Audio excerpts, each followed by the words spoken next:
এ এক আজব গ্রাম, যে গ্রামে সবাই দৃষ্টিহীন, এমনকি গৃহপালিত পশুরাও। যে শিশুরা ভূমিষ্ঠ হয় তাদের প্রথমে দৃষ্টিশক্তি থাকলেও বড় হয়ে ওঠার পর তাদেরও দৃষ্টিশক্তি চলে যায়।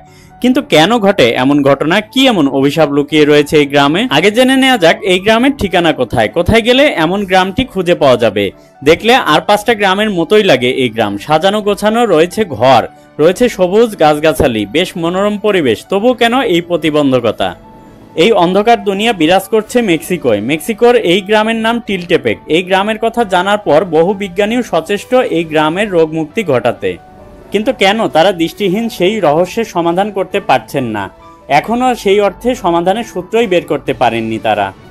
গ্রামে বাস করেন 300 জনের মতো মানুষ। ঘর রয়েছে 70টি। ধরে নেওয়া যেতে পারে 70 পরিবারের বাস 300 জনের।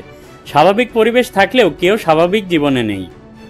প্রত্যেকের জীবনে অন্ধত্বের অভিশাপ লেগে রয়েছে। কারো দৃষ্টিশক্তি নেই। গ্রামে যে শিশুরা জন্মগ্রহণ করে সেই শিশু কিছুদিন পর দৃষ্টিশক্তি হারিয়ে ফেলে।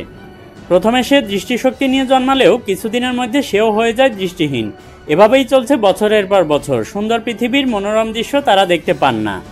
এই গ্রামের বাসিন্দারা মনে করেন এ এক অভিশাপ। যারা এই গ্রামে জন্মায় তারা অভিশাপ মাথায় নিয়েই জন্মায়। কিন্তু একজন শিশু তো যখন জন্মায় তখন তার দৃষ্টিশক্তি থাকে। গ্রামে প্রচলিত রয়েছে এই গ্রামের একটি গাছ রয়েছে যার দিকে তাকালেই নাকি দৃষ্টিশক্তি চলে যায়। আর সেই গাছের নাম লাভাজুয়েলা। গ্রামে আরও প্রচলিত রয়েছে ওই গাছ কাটাও ভয়ের। গাছ কাটতে হলে কারো বড় ক্ষতি হতে পারে বলে বিশ্বাস করে গ্রামবাসীরা। কিন্তু বিজ্ঞানীরা তা মনে করেন না। তারা মনে করেন এই গ্রামের বাসিন্দাদের দৃষ্টিশক্তি হারানোর পেছনে রয়েছে এক অন্য ধরনের মাছি। বিজ্ঞানীরা মনে করেন জঙ্গলে ঘেরা এই গ্রামের বিষাক্ত মাছির উপদ্রব রয়েছে, যা কামড়ে বসলে যে কোনো প্রাণীর দৃষ্টিশক্তি হারায়। এই মাছির বিষয়ে অন্ধকার নেমে এসেছে এই গ্রামে। মানুষের পাশাপাশি গৃহপালিত পশু বা অন্যান্য প্রাণীও এই গ্রামে দৃষ্টিহীন।